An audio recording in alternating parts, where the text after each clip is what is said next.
अपना अपने से गेम खेल के पलटा है। बाबा कहीं कहीं हम जाते हैं, साधु जी लोग क्या देश के लिए चिंता करते हैं तो नाराज हो जाते हैं, कहते हैं कि सब जो है यहाँ सब बातें मत किया करो। वो सब पाखंडी साधु है। हमने कहा जब देश ही नहीं रहेगा तुम कहाँ से तो रहोगे? फिर हम कैसे रहेंगे? अस्तित्व ही खत्म हो जाएगा जब सब। मैं गया था वहाँ, अयोध्या में गया था एक बार, ऊपर देश है, समझे? अयोध्या गया था मैं वहाँ जी। तो एक महंत के यहाँ रुका, तो अच्छी राजनीति के चर्चा हो रही थी। तो कि यहाँ पर जो है हम लोग राजनीति की चर्चा नहीं करते हैं। राजनीति हम लोग नहीं करते, हम लोग को धर्म से मतलब है। तो मैंने कहा कैसा है कि यहाँ जो राम का मंदिर है ना, राम खुद भी एक राजनीतिक थे, और ये जो राम का मंदिर जो तोड़ा गया ये भी राजनीतिक कारणों से तोड़ा गया। और आप लोग का यहाँ जो बना है ना और बचा है ना, राजनीतिक कारण से ही बचा है। जिस दिन मुसलमान सब कब्जा कर लेंगे उस दिन आपका भी तोड़ दिया जाएगा, उस बार कुछ नहीं काम आएगा, कोई भगवान काम नहीं आने वाला है, समझे? राजनीतिक के कारण ही ये सब धर्म चलता है। और यहाँ जितने फोटो आप टांगे हुए ना, ये विष्णु जी का फोटो टांगे, ये क्या राजनीतिक नहीं थे? ये शिव जी का टांगे, ये राजनीतिक नहीं थे? ये विष्णु जी का राजनीतिक नहीं थे? हनुमान जी राजनीतिक नहीं थे? राम जी नहीं थे? कि कृष्ण जी नहीं थे? कि दुर्गा जी नहीं थे? कौन नहीं इसमें राजनीतिक थे? सभी लोग राजनीतिक थे, समझ गए? और आप खुद भी राजनीतिक हैं, आप इस बात को स्वीकार नहीं कर रहे हैं। मैंने कहा कि ऐसा है कि ये इस मठ का महंत आप है ना, तो महंत मतलब क्या होता है? महंत का मतलब होता है कि उनका हेड, मतलब शासन, शासन ही तो राजनीति है। तो इस मठ के राजनेता आप हैं, चाबी आपके पास है, आप अलमारी से आप रुपया खोल के निकालते हैं, आदेश आप देते हैं, बैंक से अभी चेक काट के आप जाके पैसा निकालते हैं, तो राजनीति में आप नहीं है। कैसी बात कर रहे हैं आप? बिल्कुल दोगले वाली बात कर रहे हैं। तो एकदम लगे कहे कि इसको यहाँ से भगा दो, अपने चेहरा सबको कहे इसको भगा दो। मैंने कहा कि अभी तो मैंने सिर्फ राजनीति की बात की है, जब मैं आपके संप्रदाय पर बात करूंगा ना, आपको गश्ती आ जाएगी, गिर जाएंगे यहीं पर। हाँ, तब उसके चेहरा सब, अरे महाराज जी जाने दीजिए, छोड़िए, हटाइए। मैंने कहा कि देखिए कितने जो पाखंड वाली बात कर रहे हैं। कितना आजादी में साधु संतों का भी योगदान रहा है, इतिहास पढ़िए। देश का महत्व नहीं समझते हैं। कितना वेद में कहा गया है कि राजा जो है ना वह भी भगवान का पुत्र होता है। सही बात, वही राजा रक्षा करता है। जिस देश का राजा जो प्रजा दुखी है तो राजा को दंड, राजा रक्षा करता है। शासन को मजबूत करो, शासन को मजबूत करोगे तो ही धर्म का पालन होगा। सही बात। शासन को मजबूत नहीं करोगे ना तो तुम भी मिटा दिए जाओगे, तुम्हारा धर्म भी मिटा दिया जाएगा। ये राजा का तो सबसे प्रथम कर्तव्य है, अगर प्रजा दुखी है तो शासन को तुम छोड़ दिया कर, हमको कोई मतलब नहीं है। कैसे मतलब नहीं है तुमको? ना मतलब तो नहीं मतलब हो तो यहाँ पर हो क्यों इस मठ में? तो जनता का खा रहे हैं और कहा हमको देश से नहीं मतलब, हमको भी बड़ा कर देश में अयोध्या नहीं है क्या? कि ये मठ नहीं है क्या? मैं बोलता अरे आप बहुत गर्मा के बोलते हैं। मैंने कहा जहाँ गर्म का मामला रहेगा वहाँ गर्म ही बोलना पड़ेगा, जहाँ पर नरम का मामला रहेगा वहाँ नरम बोला जाएगा। राजनीति गर्म का मामला है, क्योंकि राजनीति में जो है क्षत्रिय भाव होता है, राजसी भाव होता है। हाँ, तो गर्मी से बोलेंगे तभी समझ में आएगी तुम्हारे जैसे लोगों को जो कि पाखंड करते हैं, कर रहे हैं राजनीति और कहते हैं राजनीति से मतलब नहीं। मैंने कहा वोट देने नहीं जाते हैं, आपका वोटर लिस्ट में नाम नहीं है? वोटर लिस्ट में नाम करवा दीजिए फिर। मैंने कहा आपकी पहचान पत्र बनी है कि नहीं बनी है, कि आप इस देश के नागरिक हैं कि नहीं है?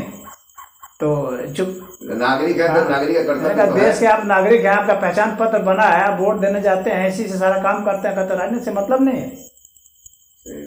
कैसे आप कह रहे हैं मतलब नहीं है? आप इतनी झूठ बात रहे हैं। आपके सारे भगवानों को राजनीति से मतलब है, और आप कह रहे हैं आपको मतलब ही नहीं है। इसका मतलब आप क्या, फिर इसका मतलब राम की पॉलिसी जानते नहीं है, फिर रामायण आपको क्या समझ में आएगा? राम की रणनीति आपने जानेंगे नहीं, कृष्ण की रणनीति आप जानेंगे नहीं, आपको क्या समझ में आएगा? आप क्या सिखाएंगे अपने भाइयों को, अपने शिष्यों को? आप क्या सिखाएंगे बताइए? अगर करते तो कर्ण अगर नहीं मारा जाता तो कैसे गलत तो करा ही रहे। राजनीति होती चली आई, मुनि महर्षि सभी लोग जरूरत पड़ेगी हम करने की। राजनीति एक अनिवार्य चीज है। मैंने कहा कि जो साधक भी होता है ना वो अपने को साधता है, अपने पर शासन करता है। साधना क्या है? स्वयं पर शासन करना, और शासन करना ही तो राजनीति है। तो एक जो साधक भी है जिसको कोई लेना देना नहीं रह गया है, वह भी राजनीति कर रहा है, वह स्वयं को साध रहा है, स्वयं पर शासन कर रहा है। शासन की नीति ही राजनीति होती है, और ये पूरा जो अस्तित्व है एक शासन के तहत चल रहा है, तुक्के में नहीं चल रहा है। मैंने कहा इसका मतलब आपको इसका नॉलेज भी नहीं है कि ये जो अस्तित्व है ये कैसे बिहेव करता है। यहाँ पर जो घटनाएं घट रही हैं कैसे घट रही हैं, तुक्के में घट रही हैं। आप अपने शिष्यों को क्या प्रवचन देकर समझा पाएंगे आप? यहाँ पर किसी एक विधि विधान के तहत तो कोई घटना घट रही है, अर्थात किसी संविधान के तहत घटना घट रही है। इस अस्तित्व का भी संविधान है, जिसको कि विज्ञानमय कोश कहा गया है वेद में। आप विज्ञानमय कोश इसका मतलब आप नहीं जानते हैं। विज्ञानमय कोश को पार करने के बाद ही आनंदमय कोश है। तो विज्ञानमय कोश आप जान ही नहीं रहे हैं, इस अस्तित्व में कैसी घटनाएं घट रही हैं, क्यों घट रही हैं, आपको उसका कारण ही नहीं पता है, तो आप क्या समझाएंगे लोगों को? खून क्यों दौड़ रहा है हमारे शरीर में, विचार क्यों पैदा हो रहे हैं, भावनाएं क्यों पैदा हो रही हैं, ये आप कैसे समझा पाएंगे अपने शिष्यों को जब आपको पता ही नहीं है इसका? तो इसके विज्ञान का रहस्य का पता नहीं है आपको, इसके नियम की जानकारी नहीं है, कैसे शासन करेंगे?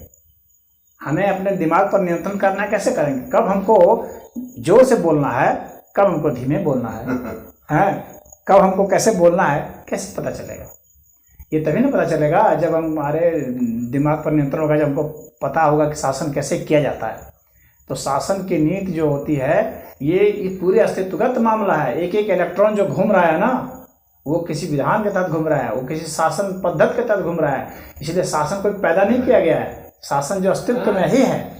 अब वही तो कोई बात ही नहीं हुई, तुम्हारी जैसा आदमी के लेके ही है तो एकदम पूरा समय बर्बाद किया।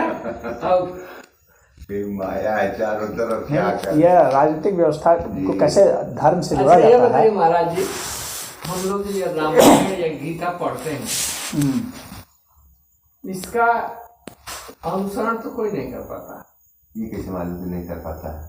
करते हो ये आप अभी गलत शब्द बोल दिए ना। अब आप, हमारी क्षमता नहीं है, कुछ लोग है क्षमता जो करते हैं। हम अपनी बात कर रहे हैं। हाँ तो अपना कहिए। हाँ अपनी बात है, कोई मत बोलिए, कोई शब्द मत बोलिए। नहीं, हम अपनी ही बात कर रहे हैं। कोई शब्द निकल गया हमारा, चलिए ये कह रहे हैं कि चलिए बोलिए बोलिए बोलिए बोलिए। हम पढ़ते जरूर हैं, बाकी उसका कुछ अंश कर पाते होंगे जाने या अनजाने में, बाकी करना नहीं होता। पढ़ते समय भाव में आता है और उसके बसीभूत हो जाता है, हो जाते हैं, बाकी उसके बाद वो खत्म हो जाता है।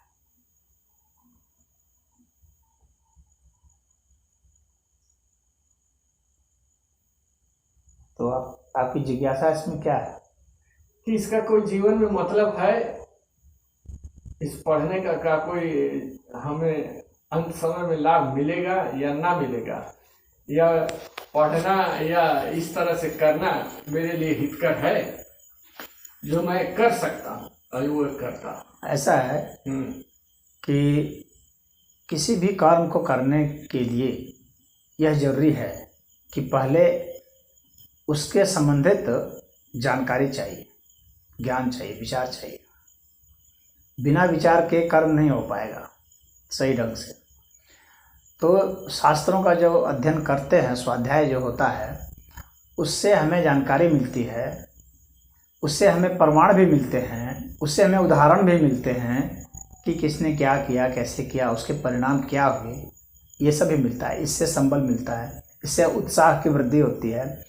और 100 बातों में से एक बात यह है कि वह धीरे धीरे आपके संस्कार में वो विचार जाएगा।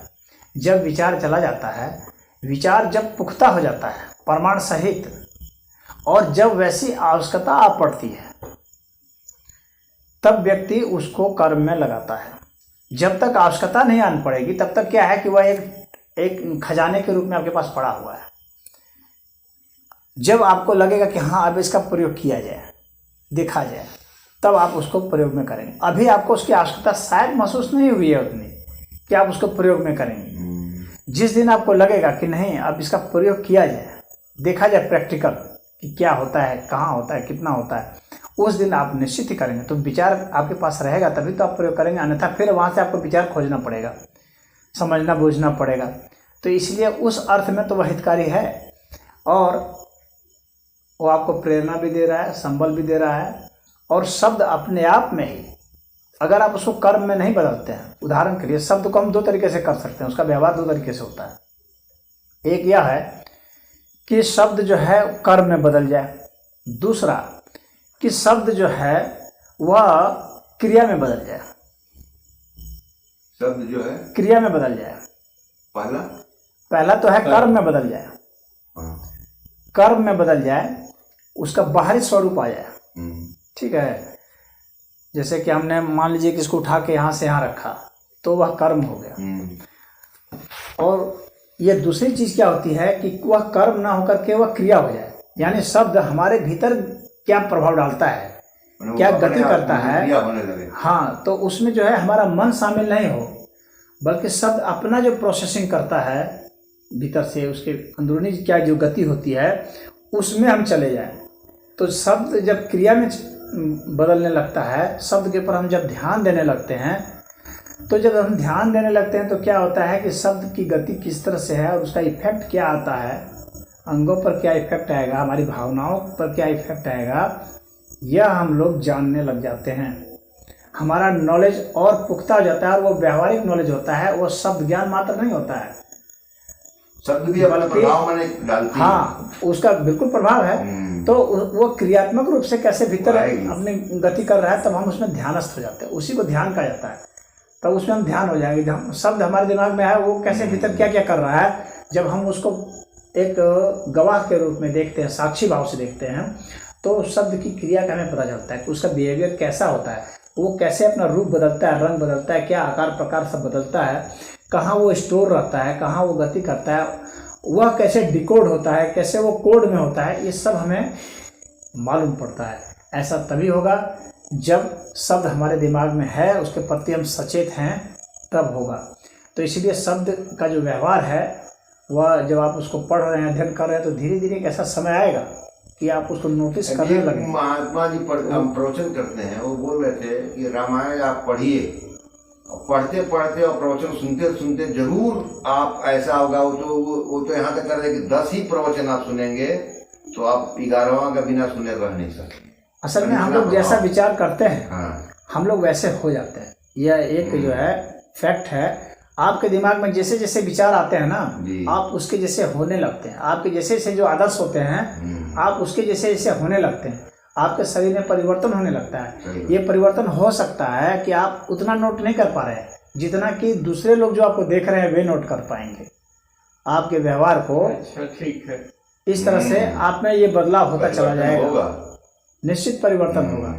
आपको लगता होगा कि मैं कुछ नहीं बता पा रहा, अपना प्रभाव जैसे बता रहे थे, हाँ, डालेगा जरूर। अगर आप अपने को 8 बरस 10 बरस पीछे ले जाइए, उस समय आप देखिए कि उस वक्त आपका व्यवहार और सोच समझ कैसी थी, और अब आप तुलना कीजिए तो आपको लगेगा कि मैंने कुछ विकास किया, मेरे में कुछ परिवर्तन हुआ, कुछ मैंने पहले से कुछ ना कुछ बदलाव किया है अपने में, ये आपको परिवर्तन लग जाएगा।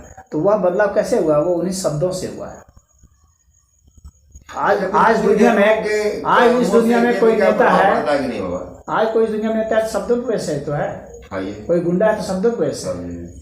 आज कोई भी है, कोई डॉक्टर है, कोई इंजीनियर है, कोई पत्रकार है, कोई प्रोफेसर है, सब शब्दों से है। शब्द से ही तो ये ब्रह्म उत्पन्न है।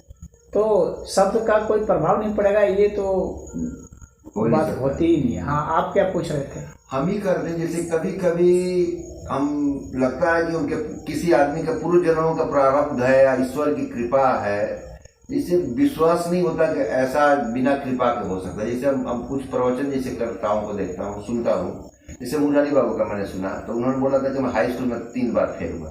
तो 3 बार तो हर आदमी को मौका मिलना चाहिए, मैंने कि 3 बार गलती करने का बाद मतलब उसको माफ करना चाहिए।